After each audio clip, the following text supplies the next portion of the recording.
Bonjour à tous, bonsoir à tous. Nous allons revenir ici, dans cette vidéo, sur l'affaire Tariq Ramadan en se posant une question simple.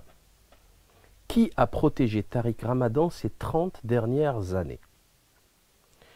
Il y a quand même quelque chose qui cloche, mais nous allons revenir sur les détails un par un afin d'argumenter. Mais pour ce faire, avant d'entrer dans le vif du sujet, nous allons séparer les innombrables informations que nous possédons à ce jour en deux catégories.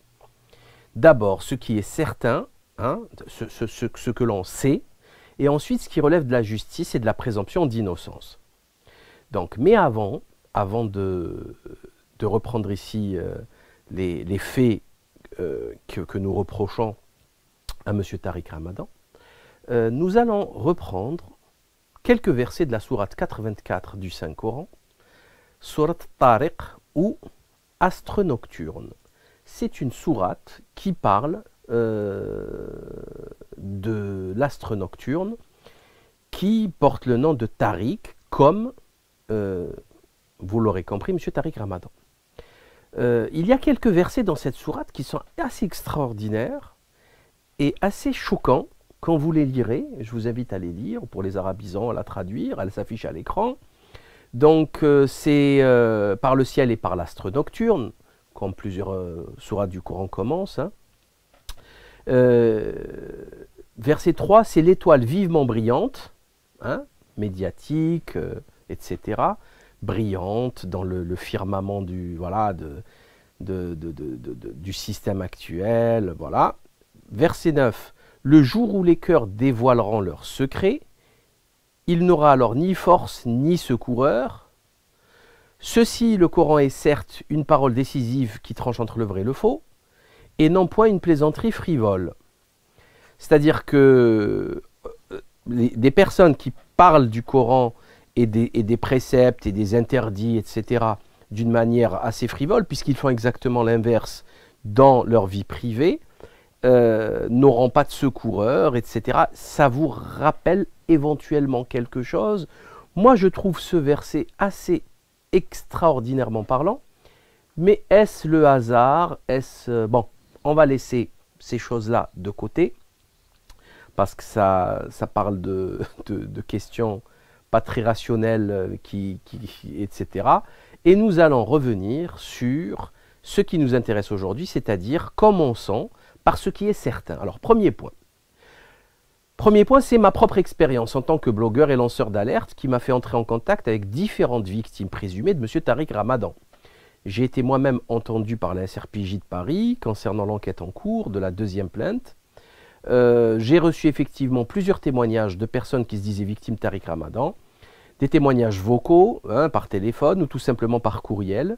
D'ailleurs, la personne ayant déposé la seconde plainte contre M. Tariq Ramadan m'avait contacté en 2012, pendant les élections législatives, comme je l'ai expliqué à plusieurs reprises.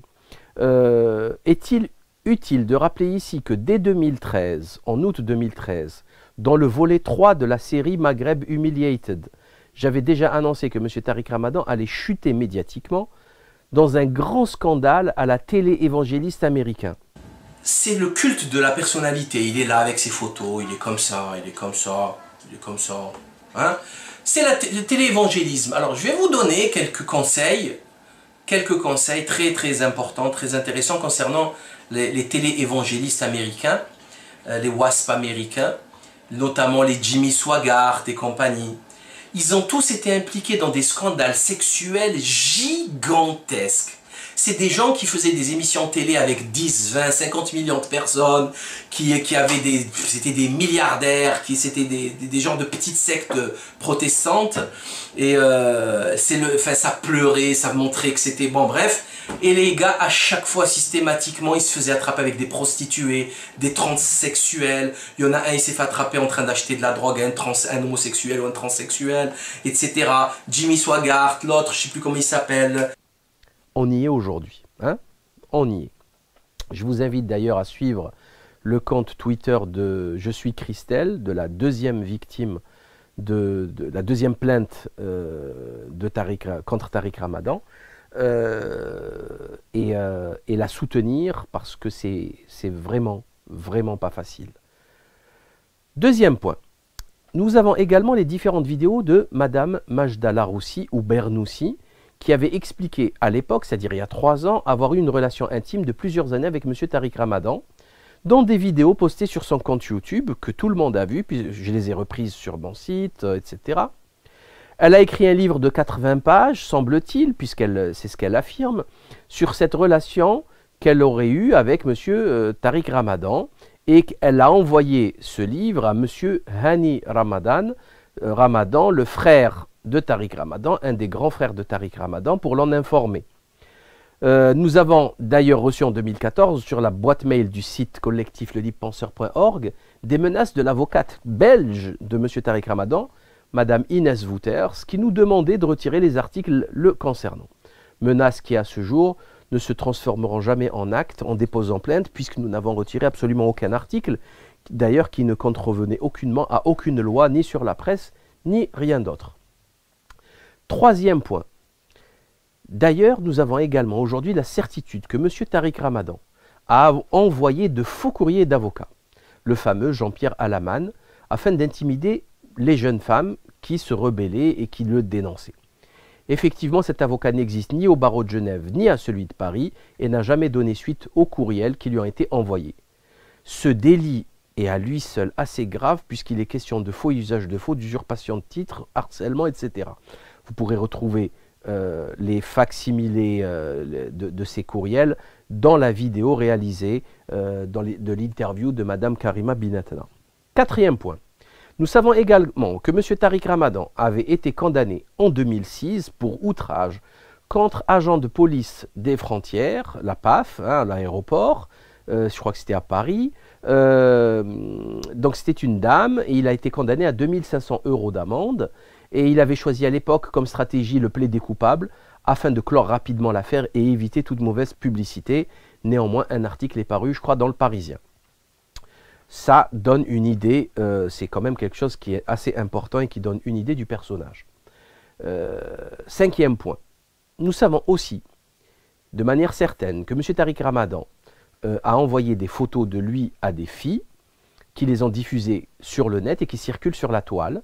Des photos de lui dans le plus sympa pareil, hein, tout nu, on le voit torse nu, en caleçon sur un lit d'hôtel, dans une baignoire, etc.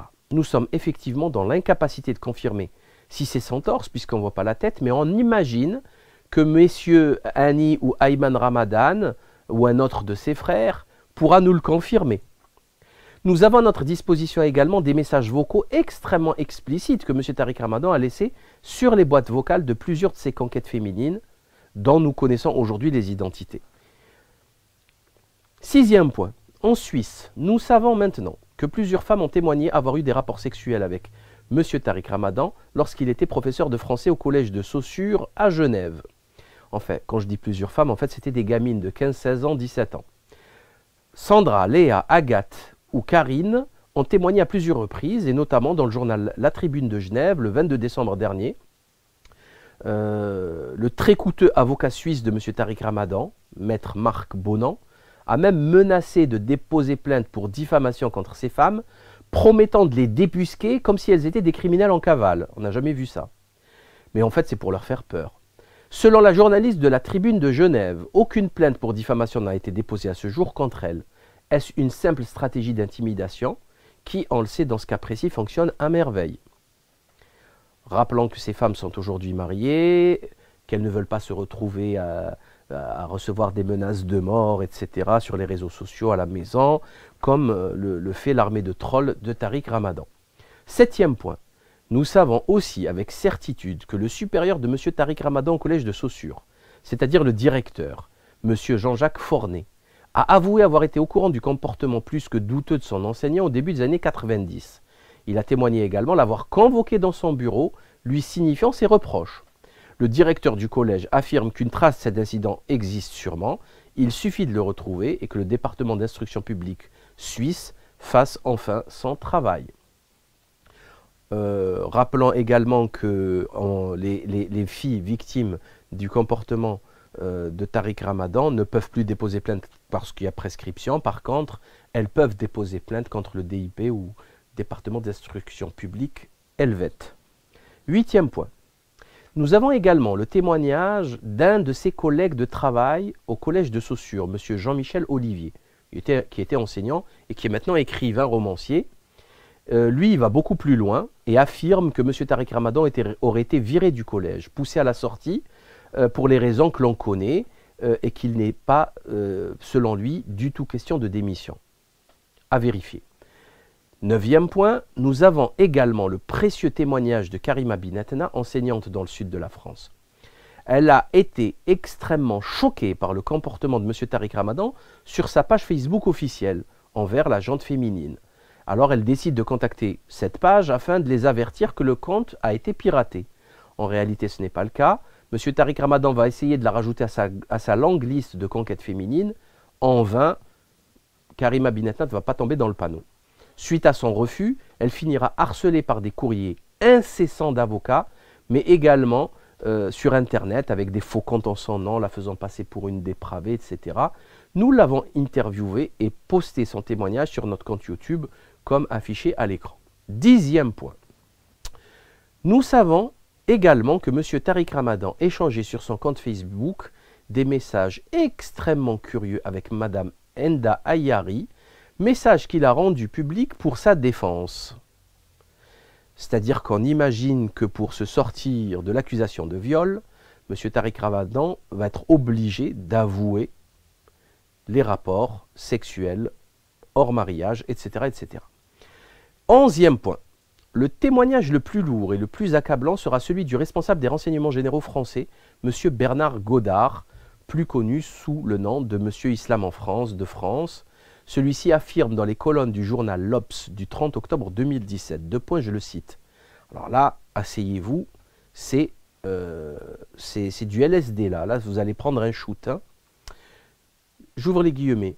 Qu'il avait beaucoup de maîtresses, qu'il consultait des sites, que des filles étaient amenées à l'hôtel à la fin de ses conférences, qu'il en invitait à se déshabiller, que certaines résistaient et qu'il pouvait devenir violent et agressif, ça oui. Mais je n'ai jamais entendu parler de viol, j'en suis abasourdi. Fin de citation. C'est nous qui sommes abasourdis par un tel témoignage qui mériterait bien une plainte pour diffamation de la part de M. Tariq Ramadan et de ses nombreux avocats, tant il est grave. On devrait d'ailleurs retenir que ce seul témoignage qui confirme tous les autres. D'ailleurs, on se demande bien pourquoi M. Bernard Godard fait cette sortie dans le journal L'Obs, il n'était pas obligé. On dirait qu'il y a une précipitation dans l'information extrêmement malsaine. 12e point. Nous savons que M. Tariq Ramadan est défendu en Suisse par l'un des avocats les plus chers d'Europe, M. Marc Bonan. D'aucuns se posent la question sur le financement de cette défense qui doit avoisiner quelques centaines de milliers d'euros. La réponse va vite nous arriver via le témoignage d'un diplomate qatari qui explique que ce sont de riches familles locales qui lui ont payé cet avocat connu pour son islamophobie pathologique et racialiste, mais qui n'a aucun mal d'ailleurs à encaisser l'argent de ces mêmes personnes qu'il dénigre. Il se dit que l'argent n'a pas d'odeur ni de couleur. Concernant M. Marc Bonan, nous pouvons rapidement constater ses propos, hein, que l'islamophobie est un devoir, que voilà, qu'il est pour la hiérarchisation des races, etc. Mais ce qui est génial, vous pouvez le vérifier sur son compte, sur sa page Wikipédia, c'est son implication dans les Panama Papers. Alors, moi j'ai l'impression, à la lecture de ces passages sur le Panama Papers, sa fiche Wikipédia, qu'il n'y a pas que l'islamophobie qui soit obligatoire chez M. Marc Bonan, il y a aussi l'évasion fiscale. Puisque il serait le représentant légal de la société Ballerton, domiciliée dans les îles Vierges britanniques, à propos de laquelle une enquête est ouverte par la justice française, qui la soupçonne de dissimuler une partie de la fortune de Jean-Marie Le Pen. Marc Bonan, surnommé l'avocat du diable, apparaît dans les Panama Papers et qui serait à la tête, alors où est-ce que j'ai lu ça, pour avoir dirigé 136 ou 176, selon le journal Le Monde, sociétés offshore, dont le but est de masquer le nom des bénéficiaires économiques enregistrés par le cabinet Mossack Fonseca.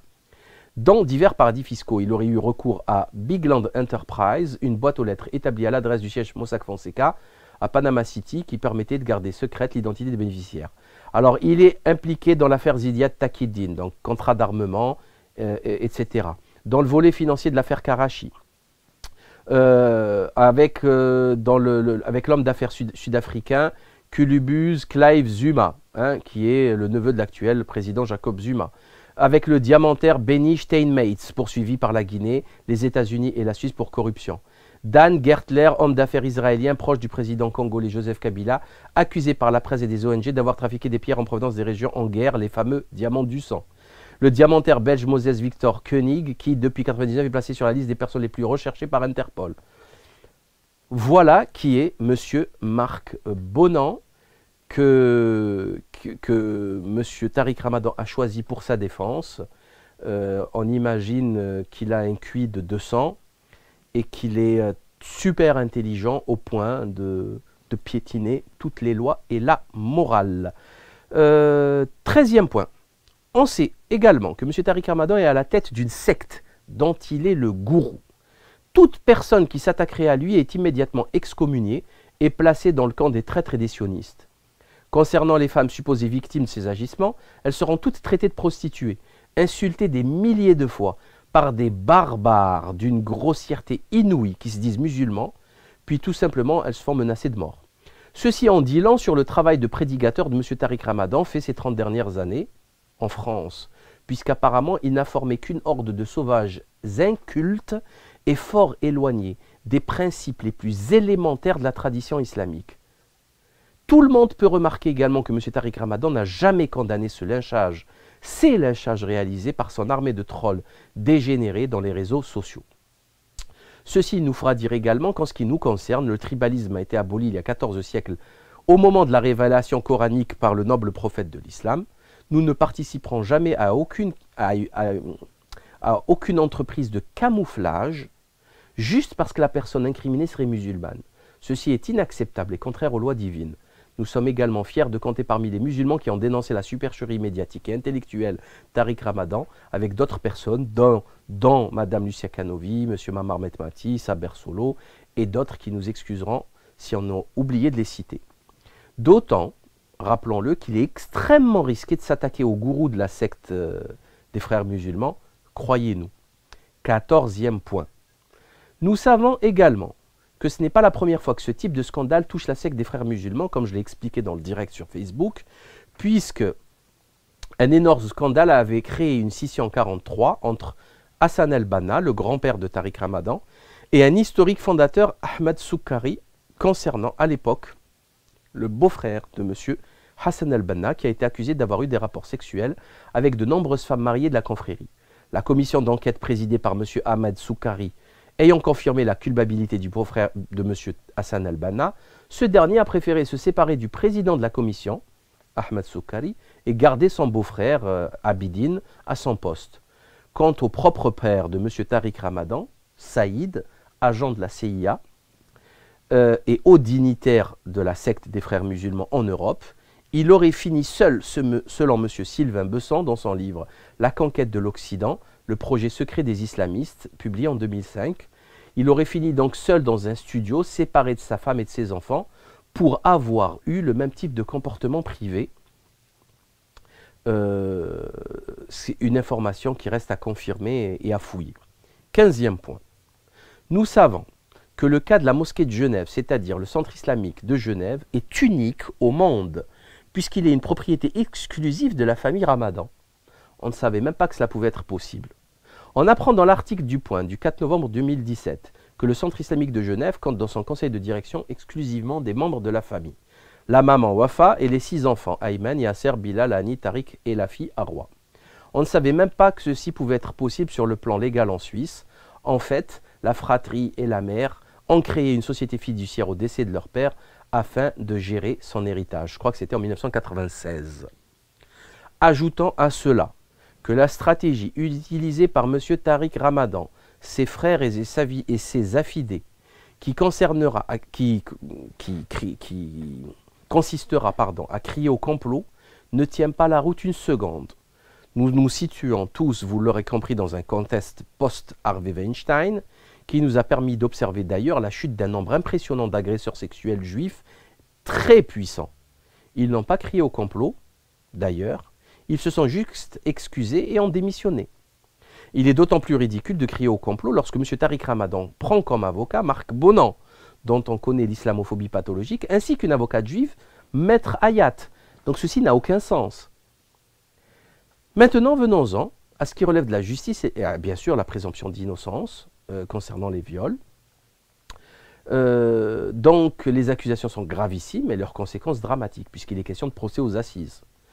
On va laisser donc la justice faire son travail afin d'instruire les deux plaintes, déposées aussi bien par Madame Enda Ayari que la seconde plainte déposée par Christelle. En ce qui nous concerne, la plainte de Madame Enda Ayari est en train de s'effondrer sous nos yeux, de se dégonfler. D'autant que cette personne est actuellement instrumentalisée par le lobby laïciste intégriste de Caroline Fourest et consorts. C'est un pur acte de subversion et de propagande anti-musulman qui va, n'en doutez pas une seconde, leur exploser à la figure tant il ne tient pas la route. Nous laisserons néanmoins la justice se faire. Mais nous pouvons néanmoins nous poser la question de cette instrumentalisation, d'autant qu'elle vient d'être nommée, Madame Enda Ayari, par le New York Times, comme une des 11 femmes les plus importantes de 2017. Allez comprendre. En fait, ils font ce qu'ils veulent. Ils mettent sur le devant de la scène qui ils veulent. Voilà. Bref. Lorsque vous suivez les tweets de Madame Caroline Fourest, qui fait semblant de s'offusquer sur le comportement de M. Tariq Ramadan, qui aurait uriné sur une de ses victimes, on se demande bien pourquoi ne dénonce pas son ami, Feu Pierre Berger, qui a pratiqué le droit de cuissage sur ses salariés pendant des décennies, tout en urinant régulièrement sur eux. Il a même fait manger à son compagnon Yves Saint-Laurent ses propres excréments, ce qui lui aurait valu une tentative d'assassinat selon M. Fabrice Thomas, auteur du livre Yves Saint-Laurent et moi. Mais ceci, les médias se gardent bien de vous le dire et d'en faire la publicité, car le pape du lobby LGBT qu'était M. Pierre Berger risque de perdre de sa superbe. Nous vous invitons chaleureusement à aller voir notre interview de M. Fabrice Thomas. Afin d'étoffer notre enquête, nous avons recueilli les témoignages de M. Stéphane Latian ainsi que de Mme Lucia Canovi.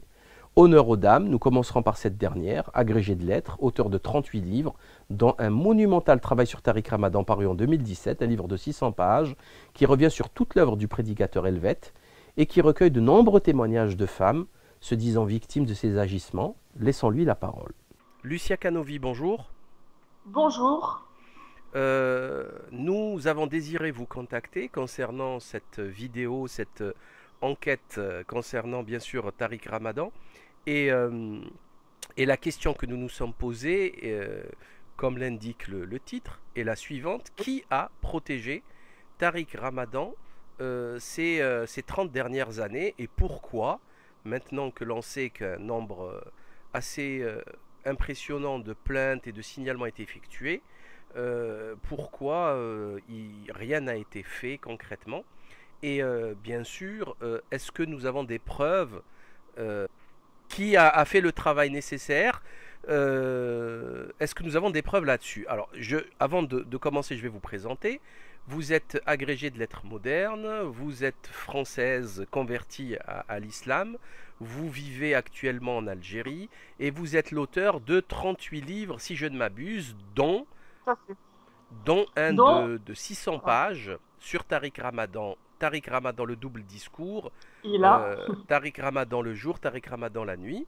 Et je voulais donc vous poser une question simple. Avez-vous eu connaissance de ce type de signalement, puisque je sais que vous avez donc écrit ce livre de 600 pages qui est plein de témoignages de filles qui ont eu affaire, qui ont eu des relations intimes, etc. avec Monsieur Tariq Ramadan. Et est-ce que vous avez eu connaissance de ce type de signalement?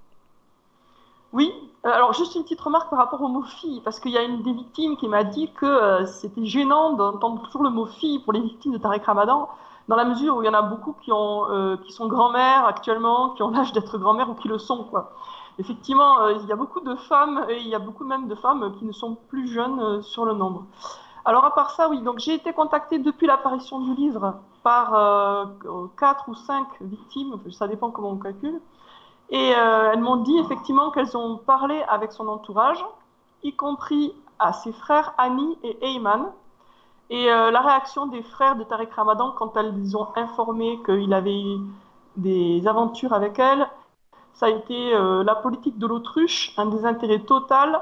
Et la réponse de Annie a été en particulier « sa vie privée ne nous concerne pas ». Donc visiblement, Annie, qui est censée être un islamiste, a une conception très laïque de ce qu'est la vie privée, puisque on peut forniquer tranquillement tant que c'est privé. Et il y a aussi l'UOIF, l'Union des organisations islamiques de France, et le CCIF, le collectif contre l'islamophobie de France, en France, qui ont été mis au courant par des victimes des agissements de Tariq Ramadan. D'accord. Donc ça confirme encore une fois que des signalements sont remontés soit au Centre islamique de Genève, chez Hani Ramadan ou Ayman Ramadan, et d'autres organisations. Ok, très bien. Avez-vous d'autres choses à rajouter concernant cette affaire? Ben, bon, moi, ce qui m'a frappé, c'est depuis que ça s'est ressorti à la surface, c'est l'aveuglement de beaucoup de musulmans qui ne veulent pas savoir, qui ne veulent pas croire, qui s'accrochent à leur idole finalement, alors que, et c'est un des points que j'ai exposé dans mon livre, alors que finalement Tariq Ramadan lui-même avoue. Enfin, il avoue pas actuellement dans les médias, mais il avoue dans ses propres livres. Et ça, visiblement, personne n'y a prêté attention. Donc, je vous donne quelques petits exemples, mais c'est ça d'ailleurs qui m'a mis la puce à l'oreille, parce que moi, au départ, je ne me doutais de rien, et j'ai compris qu'il était infidèle à sa femme en lisant L'autre en nous, son livre le plus personnel. Donc, je donne des exemples de citations qui m'ont vraiment fait enfin, qui m'ont fait réagir, quoi. Si vous permettez, je vais vous couper Oui, 30 secondes. oui. C'est un titre très curieux pour un prédicateur musulman, l'autre en nous. C'est très, c'est bizarre, non? Très, très significatif, tout à fait. Parce que l'autre en nous, en fait, il y a plusieurs. Ce titre a comment dire, un sens officiel, celui qu'on est censé comprendre, et puis il a au moins deux sens cachés. Bon, officiellement, ça veut dire que c'est une espèce, ça pousse au relativisme pour dire que finalement, il faut s'ouvrir à l'autre, enfin un truc comme ça. Mais il y a deux sens en plus. L'autre en nous, c'est dans le nous de la Oumma, de la communauté musulmane, il y a un autre, et c'est Tariq Ramadan, parce que c'est un ennemi de l'intérieur, l'autre en nous. Donc, c'est un corps étranger, un étranger, mais on croit qu'il fait partie de nous. Et il y a aussi un autre sens, c'est que l'autre en nous, c'est l'autre en lui, c'est-à-dire c'est une allusion à sa double personnalité, puisque lui, il se sent possédé. Il a l'impression d'être deux personnes, et il a aussi l'impression d'être possédé par des démons, quoi. Enfin, c'est ça qui ressort de l'autre en nous, justement. Il fait des allusions dans l'autre en nous au fait que l'homme serait possédé, et quand il dit l'homme, ça veut dire lui-même. D'accord, Donc oui, c'est un titre hyper significatif et qui est déjà une forme d'aveu, justement. d'accord. Allez-y pour les extraits. Voilà, bon, je ne vais pas multiplier, mais par exemple, un petit extrait, c'est le premier qui m'a vraiment qui m'a choqué, enfin choqué, qui m'a attiré mon attention. Pour le philosophe chasseur, amoureux de la beauté, la femme est tout à la fois une étape, une quête et un symbole. Étape dans le dépassement du corps, quête de l'amour à approfondir. Donc bon, le philosophe chasseur, amoureux de la beauté, la femme étape dans le dépassement du corps, l'amour à approfondir. Il y a quand même tout un vocabulaire là qui est très surprenant, surtout que le philosophe chasseur, c'est un mot composé et un peu surprenant, un peu bizarre, puisque le philosophe n'est pas vraiment d'habitude associé à la chasse. Sauf que Tariq Ramadan, oui, si, lui, c'est à la fois un chasseur, un prédateur de femmes et un philosophe. Euh, Ce une autre- n'est ni une terminologie philosophique, ni une terminologie islamique, là, hein. Ah, oh, on est très Là, très c'est loin, du oui, n'importe très quoi, très hein. loin. Ah, complètement, oui. On est très très loin de l'islam, ça c'est clair.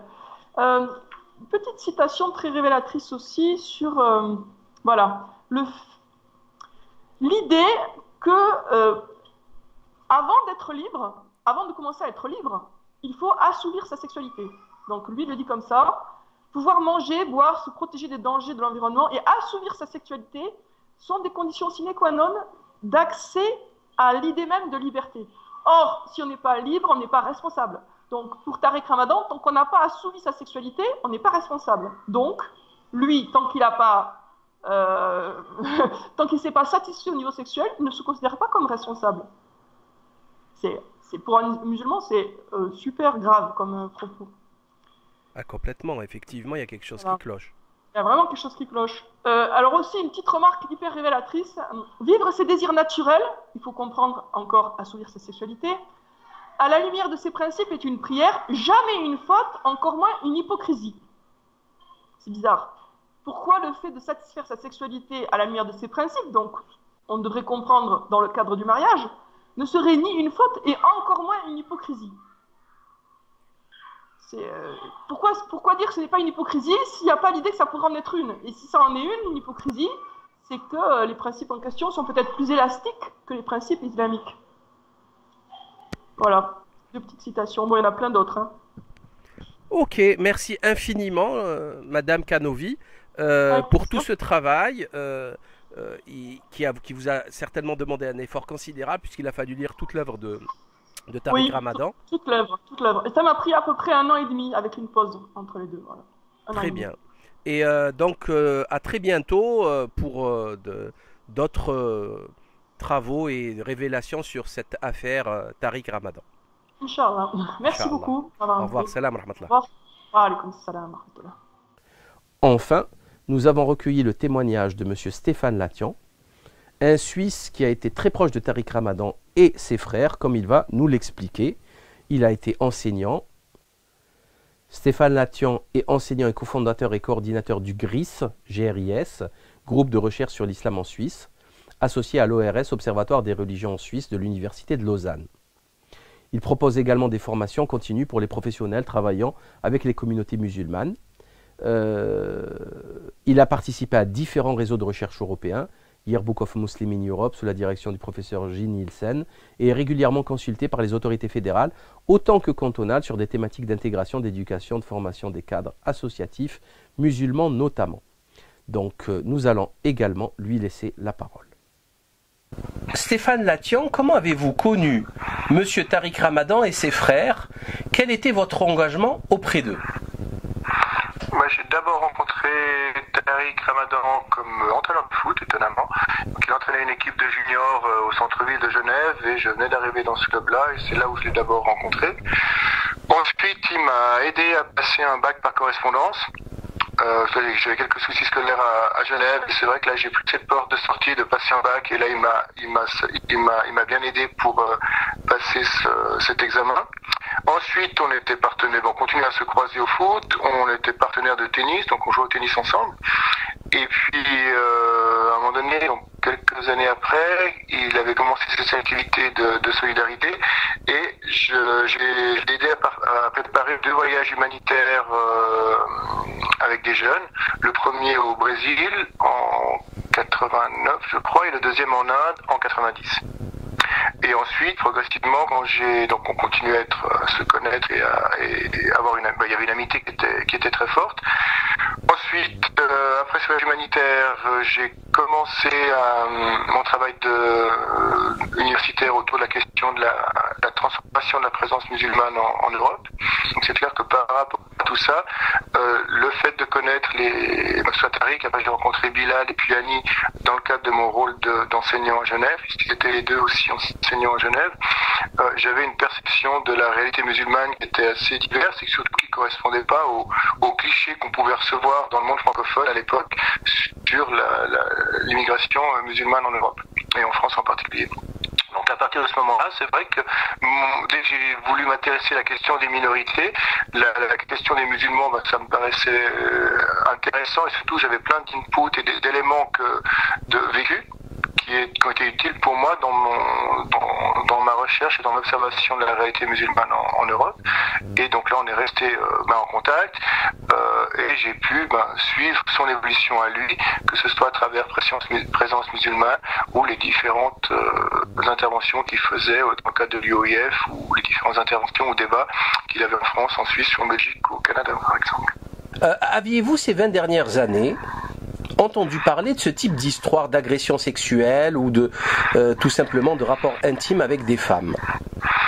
Non, honnêtement, pendant 20 ans, donc il y avait les rumeurs, il y avait des éléments que j'avais entendus, mais comme il a, dès le départ, donc avant même de parler d'islam, suscité énormément de jalousie dans le petit monde de Genevois, que j'ai honnêtement jamais donné du crédit à toutes ces rumeurs. Donc on parlait pas d'agression sexuelle, on parlait de séduction qui pouvait être plus ou moins importante, mais toujours avec des adultes.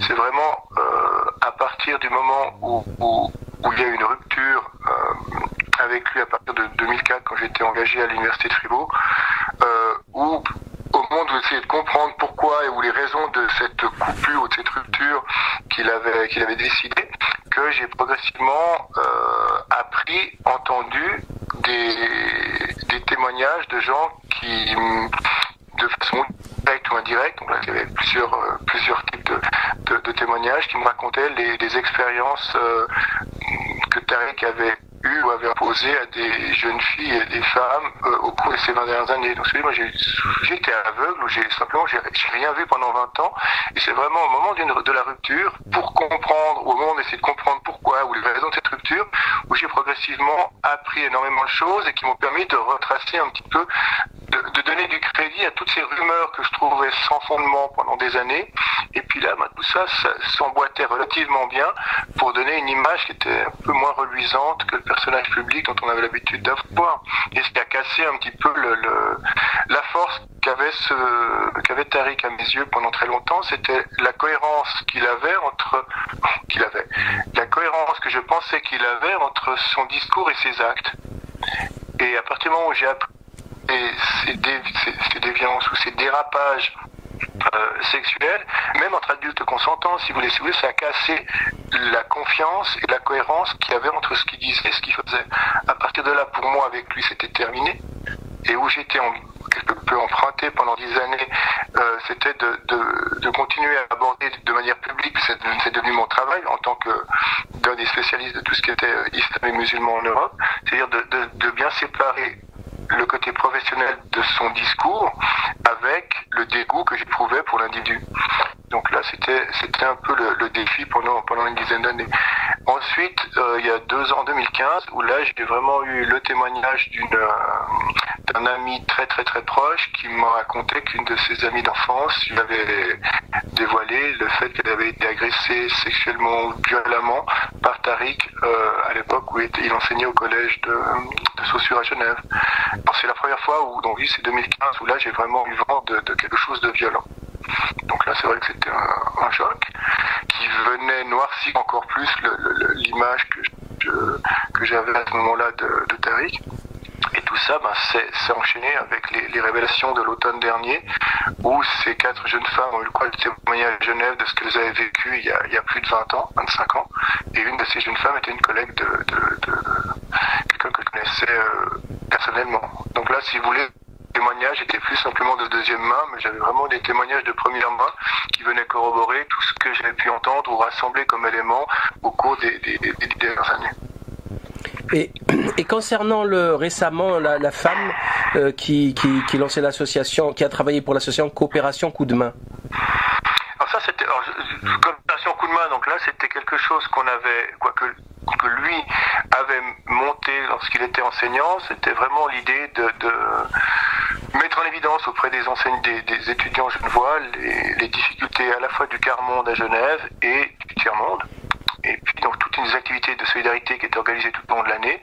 Et c'est au même moment, et c'est là où moi je l'avais rencontré, où je l'avais connu. Et ce qui m'a moi choqué au moment des révélations de ces jeunes femmes, c'est qu'une d'entre elles a subi les attaques, l'élément de séduction, la manipulation de Tariq, au moment même où il prônait un discours de solidarité, d'entraide et de respect. Donc c'est ce qui m'a le plus choqué dans ces dernières révélations, ce que je soupçonnais même pas, c'est que au moment même où il commençait ses activités d'entraide et solidarité, il avait déjà ses tendances ou ses penchants de manipulation, d'abus de pouvoir et de séduction auprès de jeunes filles.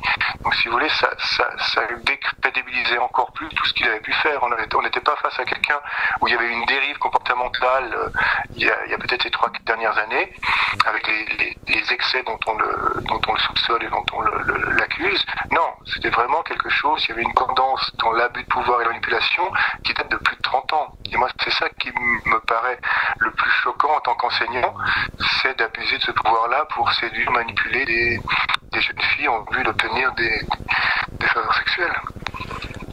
Selon vous, cher Stéphane Latian, ces informations concernant ces rapports sexuels consentants ou pas consentants, là n'est même pas la question.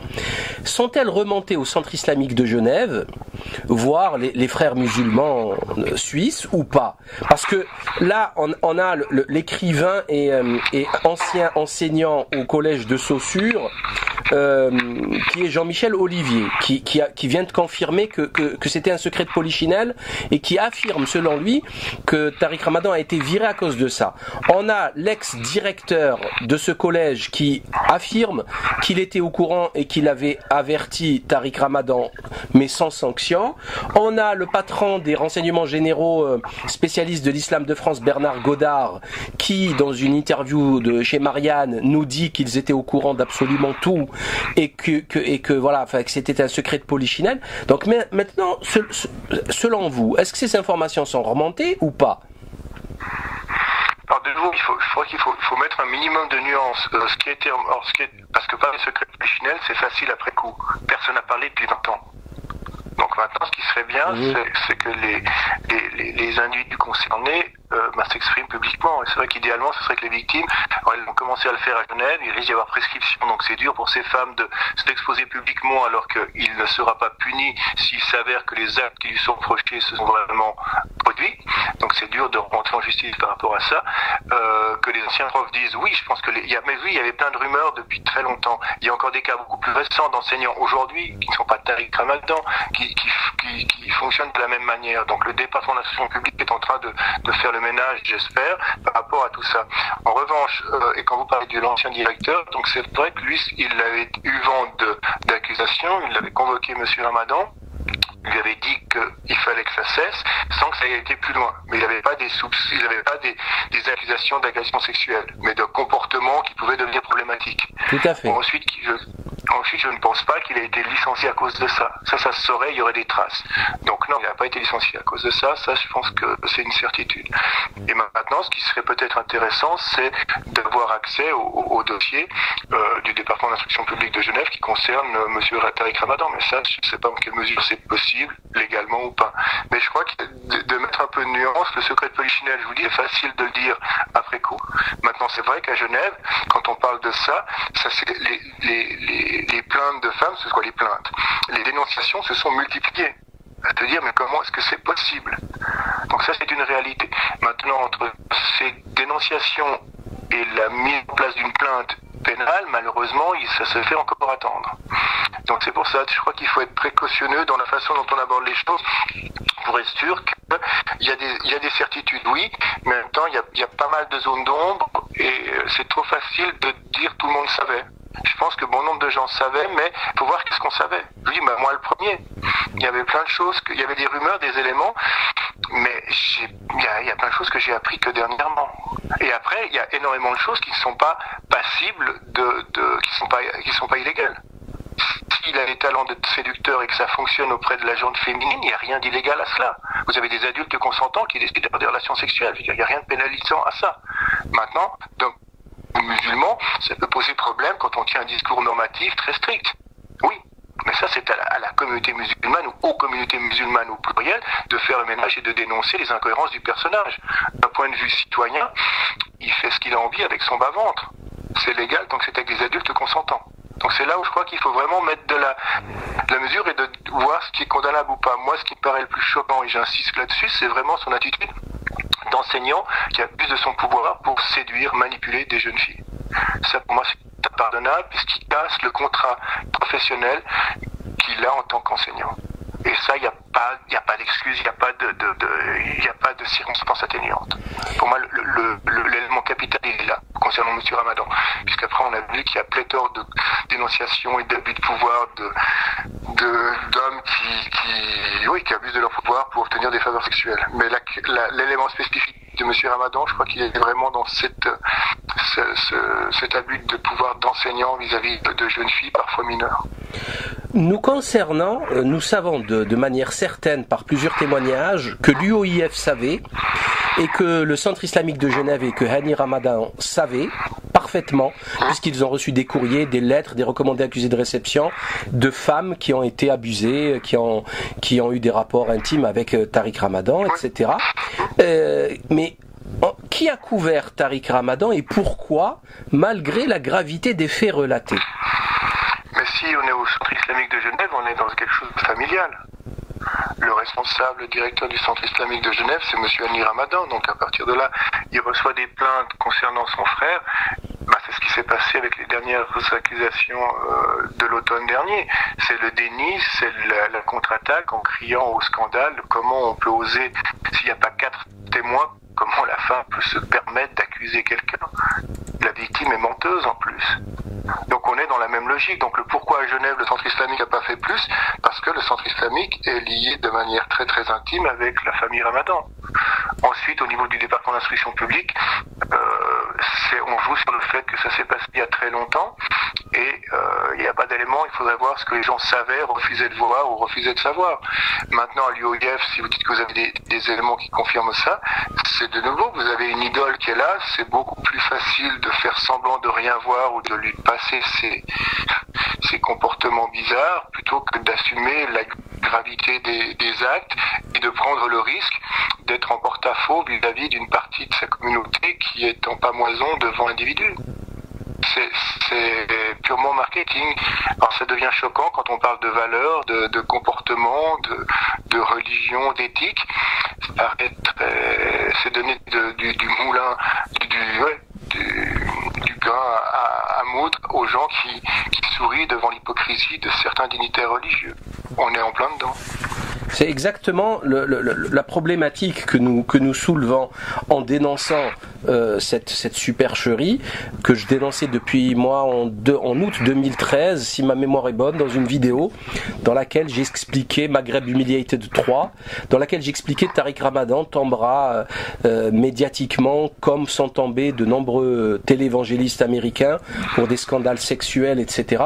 Et en fait, c'est vrai que ce qui est gênant là-dedans, c'est le caractère religieux du prédicateur Tariq Ramadan. Sinon, ce serait pas problématique, enfin ce serait sa vie, ça ne nous concernerait pas, hormis les mineurs et les gamines du collège de Saussure, où là il se passe quelque chose de véritablement grave, voire très grave, aussi grave que les plaintes pour viol françaises, et que pourtant les médias minimisent en fait.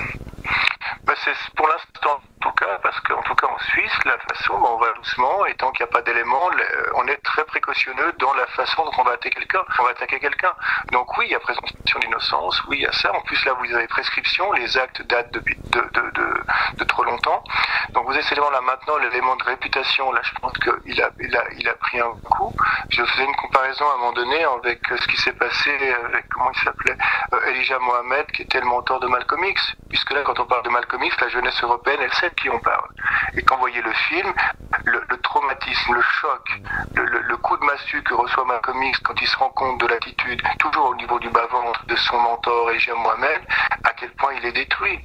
Et je pense qu'on a quelque chose du même style. Et là, c'est pour ça que ça va être, je pense, c'est très difficile pour une bonne partie de la communauté musulmane du monde francophone d'entendre, d'imaginer et d'accepter les horreurs qui sont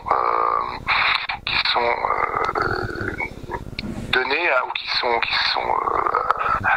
les horreurs dont accuse Tariq Ramadan aujourd'hui, parce que on est dans l'ordre de l'abject, et je vous dis, la réaction doit être un choc énorme. Je vous dis que je peux facilement comparer au choc que reçoit Malcolm X au moment où il apprend que Elijah Mohamed a mis enceinte plusieurs jeunes filles ou des choses comme ça. C'est ce qui est présenté dans le film. Donc la déception et ce décalage entre le discours normatif, responsabilisateur, citoyen que peut tenir Tariq Ramadan et qui marchait, même si c'était dur à appliquer pour une bonne partie de la jeunesse musulmane européenne, là ça tout tombe en fripe. Et là on se dit, mais purée, qu'est-ce qu'il m'a fait? Il m'a imposé un comportement qui était relativement difficile et exigeant. L'exigence, il me l'impose à moi, et lui, il s'assied dessus. Ça doit être terrible à vivre. Donc là, on est dans quelque chose de grave. C'est une trahison, tout simplement. Oui, complètement, oui. Et c'est dur, mais c'est pour ça je pense qu'il faut laisser un peu de temps pour que les gens digère cette trahison, mais il faudra que malgré tout le temps de la digestion se passe et qu'il se passe quelque chose ensuite. Parce que je veux bien qu'on accorde du temps, et ça c'est légitime, je vous dis, je peux comprendre la violence de la nouvelle, mais en même temps, il faudra bien se relever et en faire quelque chose de tout ça. Et c'est pas en étant dans le déni et dans la dénonciation d'un complotionniste que les communautés musulmanes vont s'en sortir. Elles vont se ridiculiser. Ben, je suis pas sûr que ce soit, et je suis pas sûr que ce soit ce dont les communautés musulmanes en Europe aient besoin d'être ridicules. Je pense qu'il faut qu'on passe à autre chose et qu'elles se responsabilisent et qu'elles montrent que ce qui se passe avec Tariq Ramadan, c'est un micro-phénomène individuel et qu'il faut qu'ils aillent de l'avant. Sinon, ça risque d'être compliqué. Merci infiniment Stéphane Latian pour votre témoignage et à très bientôt pour d'autres nouvelles et concernant notre enquête sur Tariq Ramadan. Ok, merci beaucoup, au revoir, bonne chance. Donc reste à savoir maintenant qui a bien pu le protéger, mais pour ce faire il faut des preuves que des responsables étaient au courant. Nous savons de sources sûres que plusieurs femmes, dont Madame Majda Laroussi, ont contacté M. Hani Ramadan pour l'informer. Celui-ci expliquait à ces dames que tout ce qui serait fait contre son frère Tariq se retournerait contre elles. Rappelant que M. Hani Ramadan a très vite réalisé une vidéo dans laquelle il expliquait que pour prouver un rapport sexuel, il fallait fournir 4 témoins de moralité. Argument d'une grande stupidité, car si M. Hani Ramadan n'est pas au courant que nous sommes en 2018, nous pouvons lui rappeler que les enregistrements vidéo et audio existent, que les prélèvements ADN aussi, la femme peut tomber enceinte, qu'elle peut témoigner elle-même de l'existence de ce rapport sexuel, etc., etc. Nous aimerions également avoir l'avis de son grand frère Ayman, le neurochirurgien, qui lors d'une conférence à Lyon il y a quelques années, expliquait, je le cite, « Nous musulmans, nous continuons à dire aucune sexualité en dehors du mariage. La seule union possible, c'est celle qui est faite pour procréer. » Fermeture des guillemets. Déjà, cette affirmation est complètement stupide. On peut avoir des rapports sexuels sans pour autant procréer. C'est le mariage qui est obligatoire et non la procréation. Mais on aimerait bien savoir, voir si sa sévérité s'applique également à ses proches. Nous savons également de sources sûres que l'UOIF était au courant depuis au moins 10 ans des comportements de M. Tariq Ramadan et des accusations de viol. Nous avons eu exactement 4 témoignages de membres de l'UOIF qui nous ont confirmé que l'état-major était au courant. Les plus hauts responsables le savaient et ont préféré se taire. Donc, le protéger, que ce soit passif ou actif. Une protection passive par le silence, une protection active par la propagande, quel que soit X, il a été protégé. Il faut dire que cette organisation appartient à la secte des frères musulmans, à l'instar de M. Tariq Ramadan. À l'UOIF, nous pouvons ajouter le CMF, c'est-à-dire Comité des musulmans de France, qui a eu le courage de réagir et qui avait même fait le voyage jusqu'à Londres pour rencontrer M. Tariq Ramadan dans son bureau, dans lequel il avait nié tout en bloc à l'époque. Nous savons maintenant, après les témoignages de M. Bernard Godard, que les renseignements généraux savaient tout. Du coup, lorsque Nicolas Sarkozy fait semblant en 2003, lorsqu'il était ministre de l'Intérieur, de contrer M. Tariq Ramadan sur l'histoire du moratoire sur la lapidation, tout ceci n'est qu'une mascarade, qu'une manipulation politico-médiatique. Car s'il voulait le détruire, s'il voulait l'anéantir, Sarkozy n'avait qu'à claquer des doigts. Ajouter que la police politique, que sont les renseignements généraux, une police d'alcôve, avait et a toujours un moyen de chantage extraordinairement puissant pour tenir et faire chanter M. Tariq Ramadan. Concernant la Suisse, nous pouvons avec certitude affirmer que le DIP, ou le département d'instruction publique de Genève, a protégé Tariq Ramadan pendant plus d'une décennie, à en croire les témoignages actuels, puisqu'il n'a pas fait son travail. Et lorsqu'il est question en plus d'accusations extrêmement graves, comment expliquer que ça ne soit pas remonté aux plus hautes autorités et que rien n'ait été fait? Pourquoi une telle protection? Est-ce dû au fait que le père de Tariq Ramadan, Saïd, était un agent de la CIA à la solde des Américains dès son arrivée à Munich dans les années 50, après sa fuite d'Égypte par rapport aux persécutions des membres de la secte des frères musulmans? Au responsable de la secte, avocat diplômé de la faculté de droit, il épousa la fille de M. Hassan el-Banna, Wafa, en 1946, puis devint son secrétaire particulier. persona non grata en Égypte après l'interdiction de la secte des frères musulmans, il se retrouve à passer une thèse à Munich, en Allemagne, dirigée par le professeur Gerhard Kegel, tout en vivant à Genève avec toute sa famille dès 1959, famille qu'il récupère définitivement.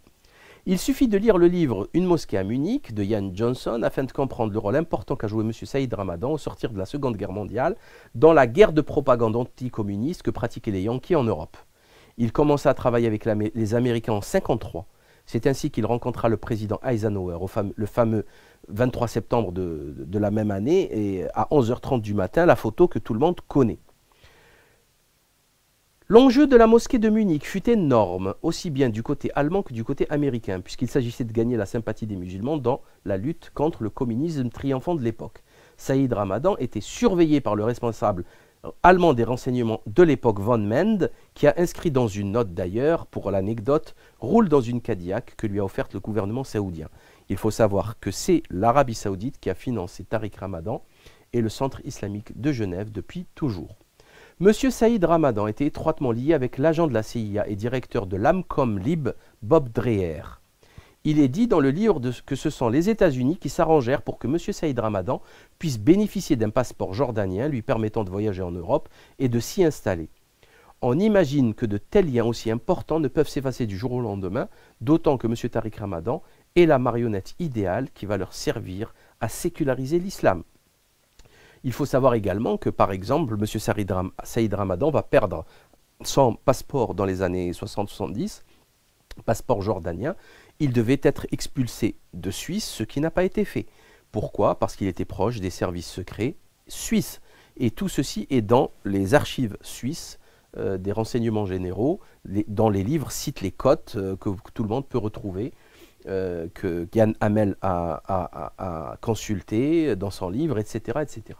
Pour finir, nous pouvons faire remarquer aux auditeurs doués encore de raison qu'il est extrêmement curieux de constater que dans toute l'Europe francophone, sans oublier le Canada, il n'y a qu'un seul intellectuel qui représente l'islam, M. Tariq Ramadan.